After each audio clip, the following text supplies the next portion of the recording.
Спустя 4 дня после того, как Бадра Гумба победил на выборах, Кремль вызывает его. Думаю, это впервые, когда за столь короткое время президент России Владимир Путин встречается с так называемым президентом Абхазии. Гумба пришел на встречу с тремя просьбами, а Путин ограничился согласием и краткими ответами. Они договорились о предоставлении дополнительного гуманитарного перетока, а также об определении механизма для вступления в силу о так называемом двойном гражданстве и, конечно же, об ускоренном порядке получения российских водительских прав для граждан Абхазии. Все это выглядит как продолжение предвыборной кампании. Москва сделала все, чтобы Бадра занял данное кресло.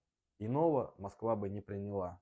Также стоит обратить внимание на заявление Путина относительно решения проблем, которого так ждут люди. Очевидно, что он имеет в виду законопроект о соглашении касательно апарт-отелей, а также о инвестиционных соглашениях. И несмотря на то, что официальная встреча продлилась всего 8 минут, Путин и Гумба за закрытой дверью разговаривали более часу. В общем, Москва сделала на Гумба большую ставку, а это говорит о том, что ему придется принять все соглашения и подписать все договора, которые сегодня будут выгодны Москве.